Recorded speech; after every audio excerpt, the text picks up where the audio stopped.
Today, let's walk through the steps of making a pumpkin quilt block.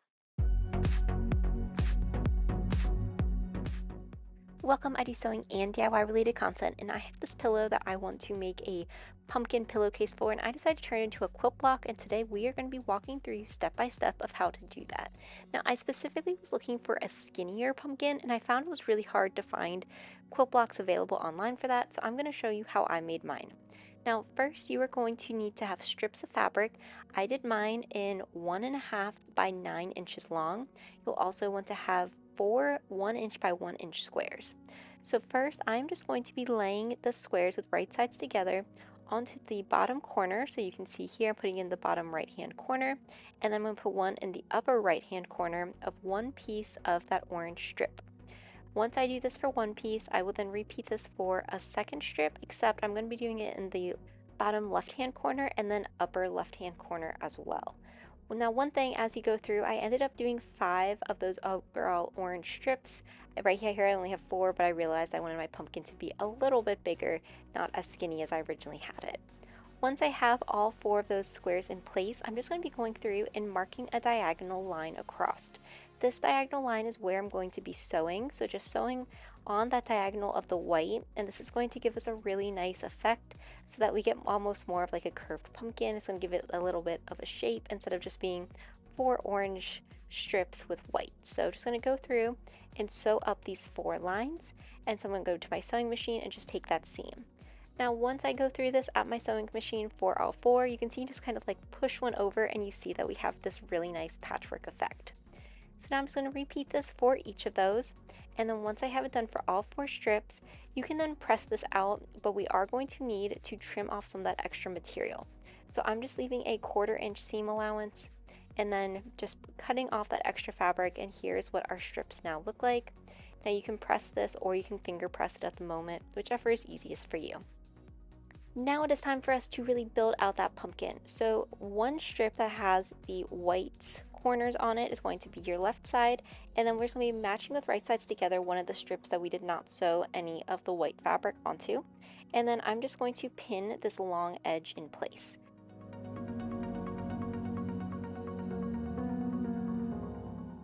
Then I'm going to follow that exact same idea for the 2 other strips as well. So just joining these together and then just taking a long seam for each of these.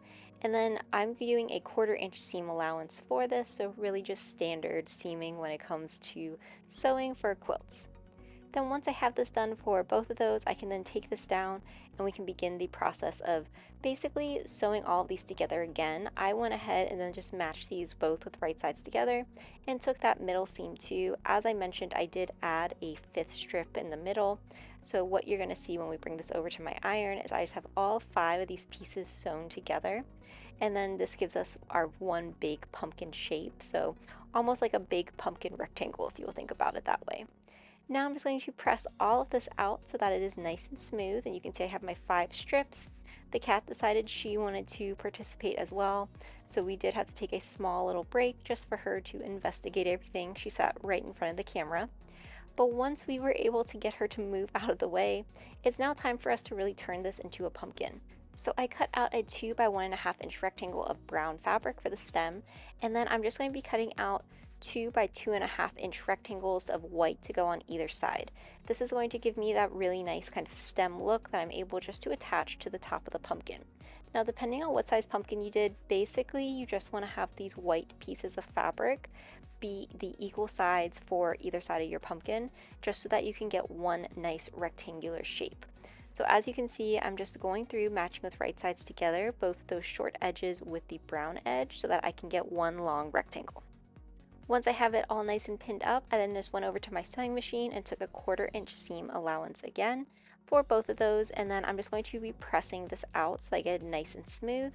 So here is what my pumpkin looks like. Now I'm just going to be matching that piece that I just created with right sides together. Since I added those 5 strips, I matched the stem with that middle strip just so that it was nice and in the middle. And so I'm just going to be marking this down and then pinning this across and then just taking that seam. So this is going to allow our pumpkin to have a really nice stem.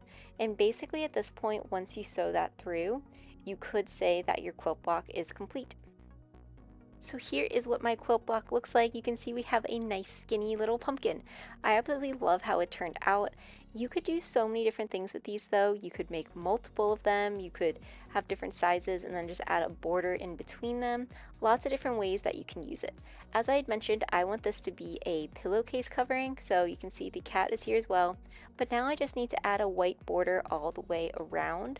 So specifically just finding those measurements, I can include the measurements that I used, but again, this really depends on what you would be using your quilt block for.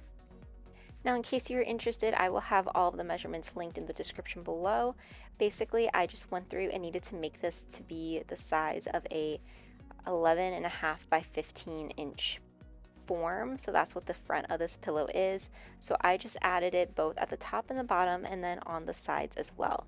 This is what gave me then a really nice rectangle that I was able to use for the front of my pillowcase. So here is what that quilt block looks like. I think it is so fun. It really screams like a tiny little pumpkin to me, and I really love how it's like the long skinny pumpkin just so that it works better on that pillow that I had. So here's what it looks like as a final pillow. I have lots of videos on how I make pillowcases, so I'll link those in case you're interested. But I hope this gave you an idea of how you can make a skinny pumpkin quilt block if you are interested in that. If you enjoyed this video, be sure to like, comment, and subscribe. Thanks for watching.